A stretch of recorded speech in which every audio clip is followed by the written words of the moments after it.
conférence de presse a été convoquée dans le seul but d'apporter des éclaircissements dans la marche de notre commune Ngekokh.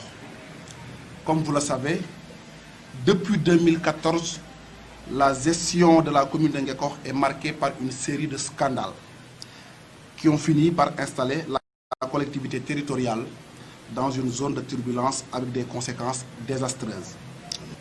L'exécution du budget n'est plus cohérente, la gestion financière est catastrophique, les litiges fonciers ternissent l'image de notre localité et constituent le talon d'Achille de la gestion de la commune de Ngekokh. Les scandales s'enchaînent, se multiplient et sont multiformes.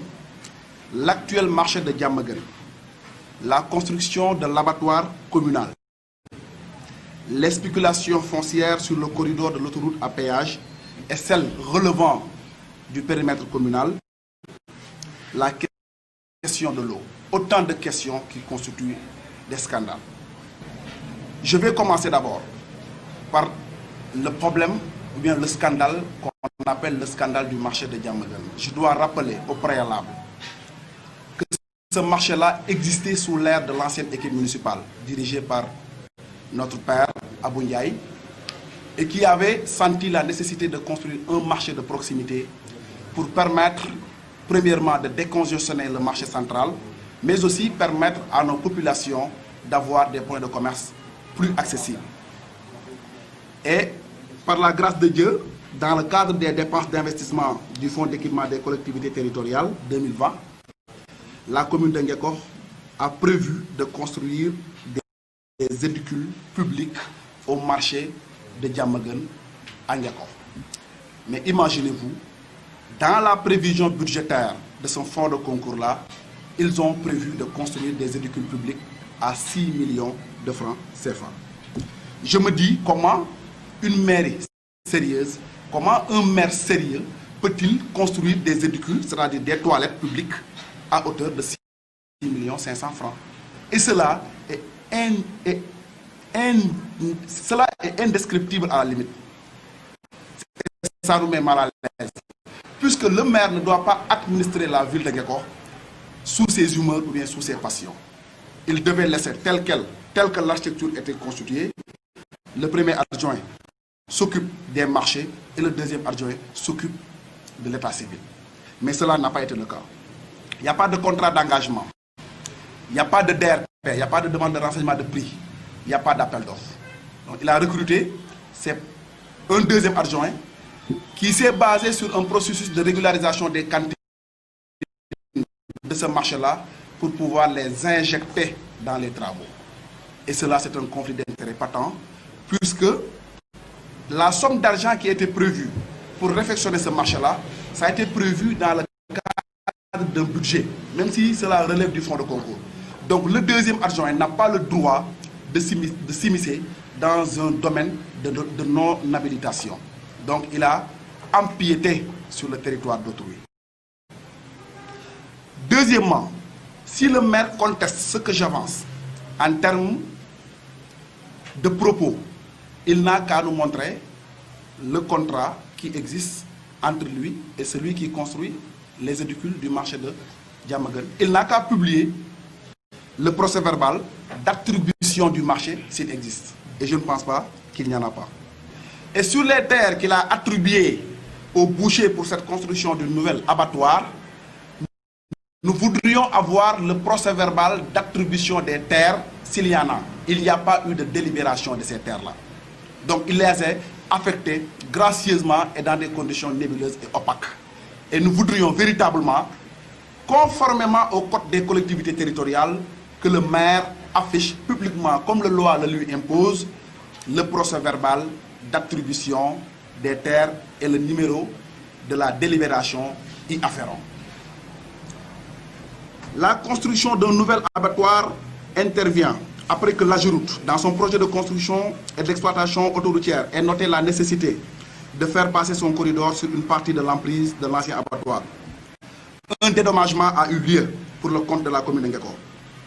Il est important de souligner que la commune de Ngekokh, dans le cadre du fonds de concours de sa gestion 2020, a bénéficié d'un montant de 27 508 848 francs CFA. L'argent versé pour la commune de Ngeko a-t-il transité d'un compte bancaire vers le Trésor? Existe-t-il une traçabilité de la transaction entre l'AGEROUTE et la commune de Ngeko? Si oui, rendez le document public. Sur la partie restante de l'ancien abattoir, quelle utilisation est faite de cet espace? Et il a l'obligation morale, encore une fois, de répondre à mes interpellations parce que ce sont des interpellations légitimes. Les terres qui sont attribuées à la construction de l'abattoir ont-elles fait l'objet de délibération? Si oui, affichez le numéro de la délibération en question ainsi que la date d'approbation du procès verbal de délibération des conseillers municipaux, comme l'impose le Code des collectivités territoriales. Et j'interpelle le président de la République Macky Sall en ce sens. Je lui dis solennellement qu'il a l'obligation immédiate de placer Ngeko sous délégation spéciale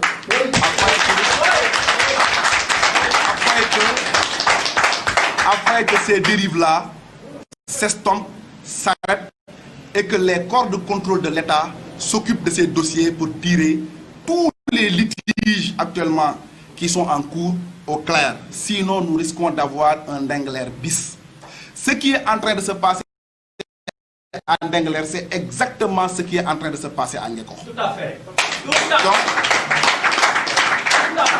Donc, nous avons la responsabilité historique et politique de prendre les devants et de dire au président de la République, conformément à sa promesse de ne prendre parti, en tout cas, ou de ne protéger aucun de ses partisans, de s'occuper du cas de la commune de Ngeko.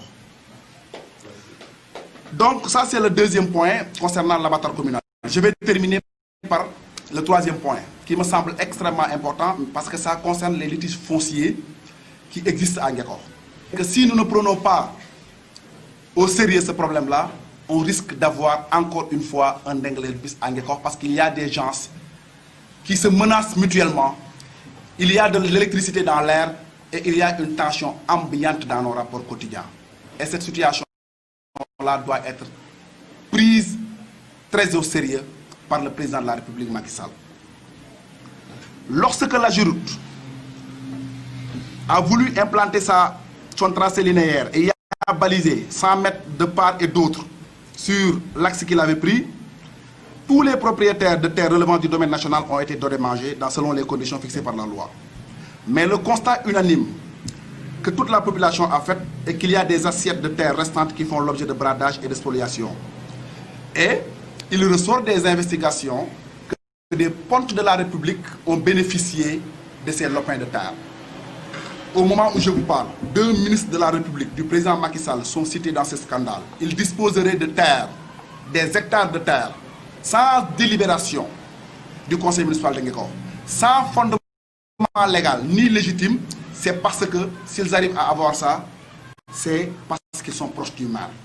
Cette situation-là, nous, en tant que fils de Ngeko, en tant qu'hommes politiques qui avons le droit d'exercer notre droit de refus, nous disons non à ces 2 ministres-là, actuels, qui sont dans le gouvernement de Macky Sall et qui se reconnaîtront dans mes propos. La gestion foncière est marquée par des lotissements irréguliers et clandestins depuis 2014. Le conseil municipal n'a jamais délibéré sur un projet portant lotissement. La stratégie utilisée par le maire et sa bande consiste à morceler des terres du domaine national et à délivrer des attestations portant régularisation d'une parcelle à usage d'habitation. Or, le dit acte ne mentionne aucune délibération du conseil municipal relative à l'assiette foncière en question. Et là, je voudrais que la population de Ngeko se joigne à notre combat pour exiger purement et simplement une installation d'une délégation spéciale dans les plus brefs délais. Parce que le maire actuel a épuisé son mandat depuis 2019 et Ngeko est sous haute tension parce qu'ils sont en train d'exercer et d'opérer une spoliation sans nom de ces terres à l'encontre des intérêts de ses fils et de ses filles. Je vous remercie.